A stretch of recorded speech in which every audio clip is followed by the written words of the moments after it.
majority and minority, and we'll begin with Mr. Perry first for 5 minutes. Thank you, Mr. Chairman.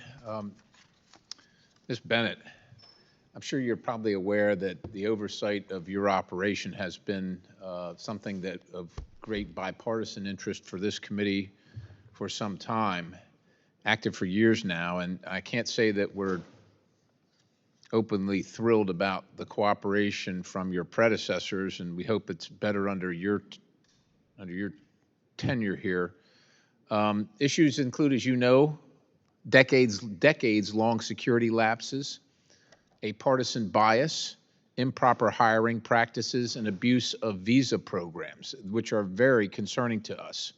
Very concerning. We've got a wide open border, known terrorists coming through, criminals, and our national security is at stake, and the abuse of visa programs and the lack of fidelity regarding security clearance is problematic to us.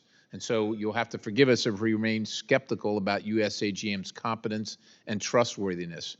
Mr. Kappas, your eloquent talk made us think about the voice of America and USAGM of days past, but not of days that we've seen recently. And we'd like to change that.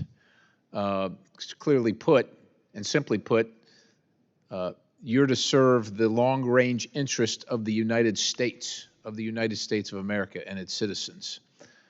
During your tenure, ma'am, as director, according to various VOA reporters, you and other agency officials halted a live interview with a known Chinese dissident after Beijing allegedly complained to the State Department. And then VOA fired the journalist conducting the interview. Now, that's the side of the story I got. I'm sure you have something else, and I'm interested in hearing it. But what also concerns me is the VOA used CCP talking points to describe the PRC's COVID-19 response efforts, stating, and I quote, "From Asia to Europe, South America to Africa, China is providing or has pledged humanitarian assistance in the form of donations or medical expertise," unquote. Which might be the right thing to do if you also included the fact that it's very likely, and it's been known for some time and finally admitted, that the likely location of the release of the virus is the Wuhan Institute of Virology. That might be at least a counterbalance. But we're not here to do Beijing's bidding for sure, and certainly not use the taxpayers' money to do that. I'm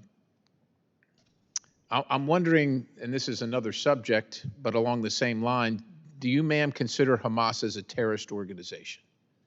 Is Hamas a terrorist organization?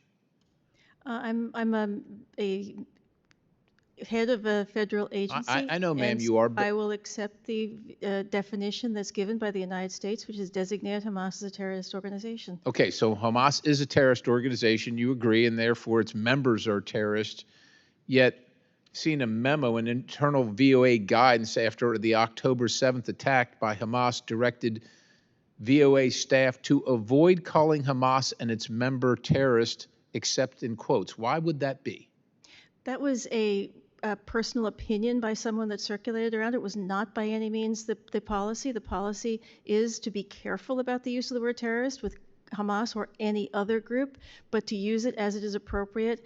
And this is one situation where artificial intelligence really enabled us to shed light on an important situation in response to letters from both sides of Congress. We used artificial intelligence to look through all our languages and look at that's great, ma'am. I appreciate that, but let's just drill down that on that a little bit. So Hamas is a terrorist organization by the definition of the United States government. You agree, therefore its members are terrorists, and you're saying you're using artificial intelligence to determine when it's appropriate. So tell me when it's not appropriate. No, sir. You said we used artificial intelligence to determine all the instances in which we did use the word terrorist in describing Hamas. We used it frequently, and we sent a graph of all the instances to the members who wrote the letters to us. We have used it frequently. We've used it in quotes. We've used it out of quotes. We've used it in when quotes. When does it go in quotes and when does it go out of quotes? There's very widely used standards as to how it's used, and people, the journalists are using their own determination as to whether or not it's appropriate to use it in quotes or not quotes. But we use it in both ways. But the journalists work for you, and you work for the United States citizens.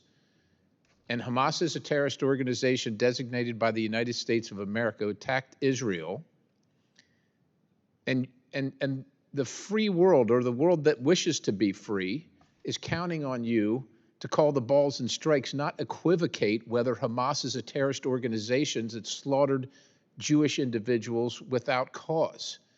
And that is why many of us have pause about funding your organization, because if we can't count on you to have the correct judgment regarding such an egregious occurrence, well, the American taxpayers don't want to pay for that. I yield. I thank the gentleman. We now go to the ranking member for his 5 minutes.